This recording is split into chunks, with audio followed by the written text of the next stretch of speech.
বাসার দিকে যেও না। এই বিরিয়ানিতে তোমার কাকিমা বিষ মিশিয়েছে, যাতে এই বিষ খেয়ে তুমিও তোমার মা মারা যাও।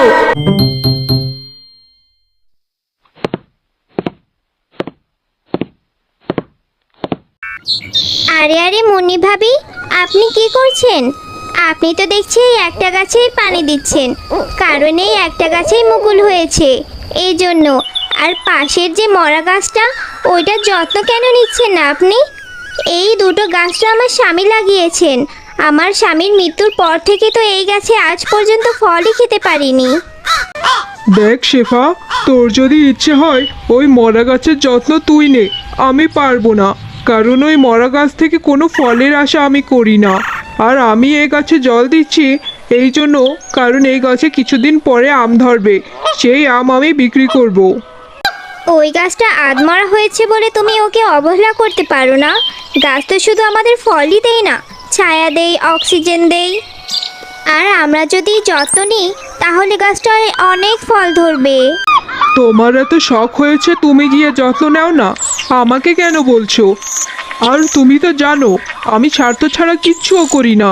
এই গাছে জল দিচ্ছি কারণ এই গাছ থেকে আমি ফল পাবো, সেই ফল বিক্রি করে আমি অনেক লাভবান হব, অনেক টাকা পাবো। ঠিক আছে ভাবি, তাহলে তুমি তোমার কেটলিটা আমাকে দাও, আমি গাছটা একটু জল দিই। গাছটার যত্ন নিলে যদি গাছটা প্রাণ ফিরে পায়, আর গাছটা আমাদের অনেক উপকারে আসে। আরে শেফা ভাবি, এত বিরক্ত করছো কেন? তুমি তো দেখছো আমি এটা দিয়ে গাছে জল দিচ্ছি। তোমার ইচ্ছে হয়েছে বাসা থেকে তুমি কিছু এনে তারপর গাছে জল দাও, আমাকে অযথা বিরক্ত করো না। এরপর মুন্নি শেয়ালিনী তার জলের কেটলিটা না দেওয়ায় শেফা সেখান থেকে চলে যায়। মা, তুমি কোথায় গিয়েছিলে? আমি তোমাকে কত খুঁজেছি, আমার খিদে পেয়েছে। তুমি বালতিটা কোথায় নিয়ে যাচ্ছ? আমিও তোমার সাথে যাব। আমি তোকে খাবার দিয়ে যাচ্ছি, তুই ঘরে বসে খেতে থাক। মাঠে যে আম গাছটা রয়েছে আধমরা হয়ে, আমি তাতে একটু পানি দিয়ে আসি। এক্ষুনি চলে আসবো রে মা। এরপর শেফা শিয়ালিনী পানি ভর্তি একটি বালতি নিয়ে সেই গাছটিতে পানি দেওয়ার জন্য চলে যায়। আরে শেফা ভাবি, অযথা এই গাছটাতে জল দিয়ে সময় নষ্ট করছো। এই গাছে জল দিয়ে তোমার কোনো লাভই হবে না। আধমরা গাছটা তোমাকে কখনোই ফল দিতে পারবে না। এভাবে কেন বলছো ভাবি? আল্লাহ যদি চাই তাহলে সবই সম্ভব। আর আমি যে কোনো ফলের আশায় গাছে জল দিচ্ছি না, আমি জল দিলেই গাছটা তার প্রাণ ফিরে পাবে। হ্যাঁ গো, শুনছো? তোমার বড় ভাইয়ের বউ তো আমাদের বাগানে যে আধমরা গাছটা ছিল সেটার খুবই যত্ন নিচ্ছে। সে ভাবছে ওই গাছটা থেকে নাকি অনেক ফলন হবে, অযথা কষ্ট করছে। আমাদের গাছে যখন দেখবে অনেক আম ধরেছে তখন দেখবে আর আফসোস করবে। আরে বউ, ভাবি গাছের যত্ন নিচ্ছে নিক না, আর গাছের ফল ধরানো কি এতই সহজ? আর ওই মরা গাছে কি ফল ধরবে? তুমি শুধু বসে দেখো, আমাদের গাছে অনেক ফলন হবে।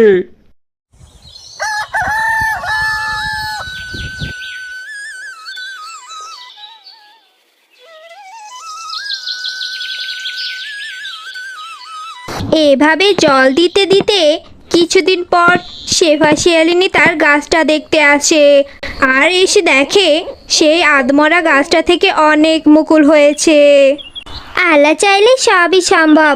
গাছটাতে কি সুন্দর পাতা হয়েছে, আবার মুকুলও বেরিয়েছে। গাছটায় মনে হচ্ছে আম ধরবে কিছুদিনের মধ্যে। মা মা, তুমি তো বললে আমাদের সেই আম গাছটাতে আম ধরবে। আমি এখন ভাত খাবো না, আমার খুব আম খেতে ইচ্ছা করছে। আমাকে একটু আম এনে দাও না। আমাদের ওই গাছে কি আম ধরেনি? না রে মা, এখন আম ধরেনি। আল্লাহ যদি চায় তাহলে আমাদের কাছে আম ধরবে। গাছটাতে যখন আম ধরবে তুই মন ভরে আম খাবি রে মা। আরে শেফা ভাবি, তুমিও তো দেখি আম পাড়তে এসেছো। আমার গাছে কত বড় বড় আম হয়েছে, পাকা পাকা আম। তোমার গাছের আমগুলো ভালো করে পাকেনি, নিশ্চয়ই ওই আমগুলো টক হবে খেতে, কেউই কিনবে না। তুমি তো বলেছিলে এই গাছে কোনোদিন আমই ধরবে না, অযথা সময় নষ্ট করছি। এখন আবার বলছো আমার গাছের আম নাকি টক হবে। হলে হোক, আল্লাহ যদি চায় আমার গাছের আম মিষ্টিও তো হতে পারে। তুমি তোমার গাছের আম পারো ভাবি। এরপর শেফা শিয়ালিনী ও মুন্নি শিয়ালিনী তাদের নিজেদের গাছের আম পাড়তে থাকে। তারপর মুন্নি শিয়ালিনী ও শেফা শিয়ালিনী আম গাছ থেকে আম পেড়ে বাজারে নিয়ে যায়। আম আছে আম, দাদারা দিদিরা আমার কাছে পেয়ে যাবেন পাকা পাকা আম। শেফার আমগুলো অনেক টক, পাকা আম রেখে আপনারা কেন টক আম নিবেন? চলে আসুন আমার কাছে পাকা পাকা আম। চলে আসুন আমার কাছে পাকা পাকা আম। হ্যাঁ গো মুন্নি ভাবি, আপনি যে বলছেন আপনার গাছের আম অনেক মিষ্টি, সত্যি কি মিষ্টি নাকি? আর শেফার গাছের আম টক? যদি আপনার গাছের আম মিষ্টি হয় তাহলে আমাকে আম দিন তো, ভালো হলে আবার নিব। হ্যাঁ গো বাঘিনী ভাবি, একবার যদি আমার গাছের আম খান তাহলে বারবার খেতে মন চাইবে। আমার গাছের আম নিয়ে যান, এই নিন আম নিয়ে যান, আশা করি আম নিতে আবারও আসবেন। এইভাবে মুন্নি শিয়ালিনীর কাছ থেকে সবাই আম কিনতে থাকে, আর শেফার কাছ থেকে কেউই আম কিনে না। আরে বাঘিনী ভাবি, আপনি আবারও এসেছেন। বলেছিলাম না আমার গাছের আম একবার খেলে বারবার খেতে মন চাইবে। এই নে ধর, তোর আম তুই খা। এত বিচ্ছিরি টক আম আমি কোনোদিনও খাইনি, আর আমার টাকাটা ভালোই ভালোই ফেরত দিয়ে দে বলছি। আরে বাঘিনী ভাবি, আপনি যখন আম নিয়েছেন দেখে নিতে পারেননি, আমি এখন কোনো টাকা ফেরত দেব না। ওরে হারামজাদি, তোকে দেখাচ্ছি মজা। টাকা ফেরত দিবি না? তোর বাপ দেবে। টাকা ফেরত দে আগে। আরে শেফা, তোর আম কি মিষ্টি হবে নাকি? হ্যাঁ, মুন্নি ভাবি তো মিথ্যা বলে টক আম খাইয়েছে। যদি তোর আম মিষ্টি হয় তাহলে আমি তোর থেকে সব আম কিনে নিব। বাঘিনী ভাবি, আপনি আমার আম খেয়ে দেখতে পারেন। যদি মিষ্টি হয় তাহলে আম নিবেন, আর যদি টক হয় তাহলে আপনার আর আম নেওয়ার দরকার নেই। এরপর বাঘিনী একটা আম খেয়ে দেখে। আরে শেফা, তোর গাছের আম তো দেখে অনেক মিষ্টি। এত মিষ্টি আম তো আমি কখনো খাইনি রে। দে, তোর আমের ঝুড়িটা পুরোটাই আমাকে দিয়ে দে, আমি টাকা দিয়ে দিচ্ছি। এরপর শেফা শিয়ালিনীর পুরো আমগুলোই বাঘিনী কিনে নেয়। এইভাবেই শেফা শিয়ালিনী প্রতিদিন আম বিক্রি করে সুখে দিন কাটাতে থাকে।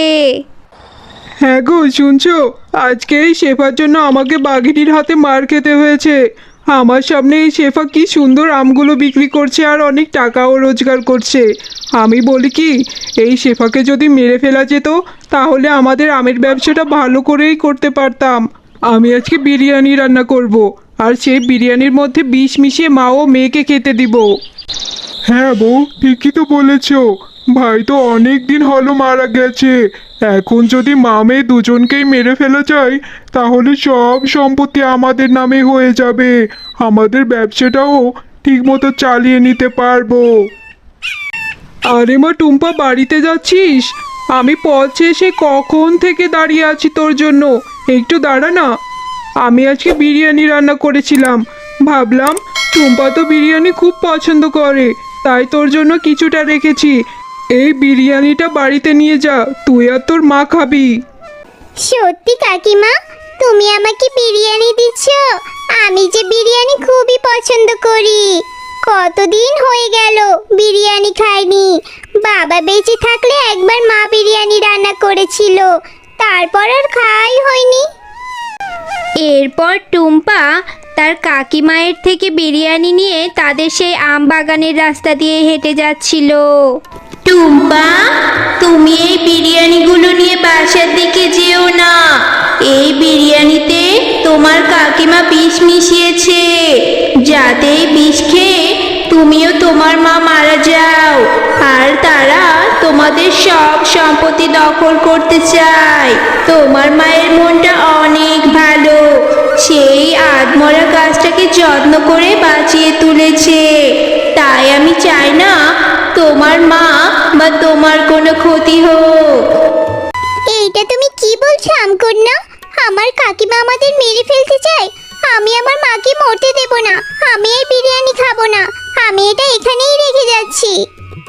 এরপর টুম্পা সেই বিরিয়ানিগুলো আম গাছের নিচে রেখে সেখান থেকে চলে যায়।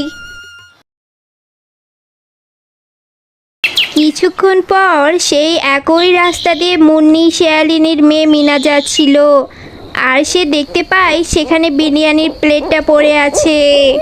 আরে এখানে তো অনেক বিরিয়ানি পড়ে আছে। এই বিরিয়ানি বাসায় গিয়ে মাকে দিব। মা বিরিয়ানি পেলে অনেক খুশি হবে। মা আমাকে অনেক খেলনা কিনে দেবে। আমি মাকে গিয়ে বলবো বিরিয়ানিগুলো কিনে এনেছি। এরপর সেই বিরিয়ানিগুলো নিয়ে মিনা তার বাড়ির দিকে চলে যায়। মা দেখো, বাজার থেকে বিরিয়ানি কিনে এনেছি। তুমি তো বিরিয়ানি অনেক পছন্দ করো, তাই নিয়ে আসলাম। তুমি বিরিয়ানিটা খেয়ে নাও মা। আরে মিনামা, তুই সত্যি বলছিস আমার জন্য বিরিয়ানি কিনে এনেছিস? কিন্তু বিরিয়ানির প্লেটটা না আমার খুব চেনা চেনা লাগছে। যাই হোক, আমার মেয়েটা আমার জন্য কত ভাবে। এরপর মুন্নি শেয়ালিনী তার নিজের সেই বিষ মাখানো টুম্পাকে দেওয়া খাবারটা খেতে থাকে। আরে মিনা, তুই আমাকে কি বিরিয়ানি খাওয়ালি রে? এ তো মনে হয় বিষ মেশানো ছিল। আমি টুম্পাকে যে বিরিয়ানি দিয়েছি এটা মনে হয় সেই বিরিয়ানি। আমি তো এখন মরে যাচ্ছি, আমার গলা জ্বলে যাচ্ছে। বিরিয়ানিটা আমি গাছের নিচে পেয়েছি। তোমাকে আমি মিথ্যা বলেছিলাম মা। আমি ভেবেছিলাম বিরিয়ানি পেলে তুমি অনেক খুশি হবে আর আমাকে অনেক খেলনা কিনে দেবে। আমার নিজের পাপ আমার উপরে এসে পড়েছে। আমি শেফা ও টুম্পাকে মারতে চেয়েছিলাম, এখন নিজের বিষে নিজেই মরছি। হ্যালো প্রিয় বন্ধুরা, তোমরা সবাই কেমন আছো? আশা করি অনেক ভালো আছো। তো আজকের গল্পটি তোমাদের কাছে কেমন লেগেছে তা কমেন্ট করতে একদম ভুলো না।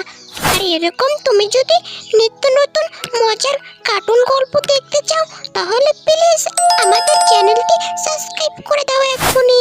আর ভিডিওটি ভালো লাগলে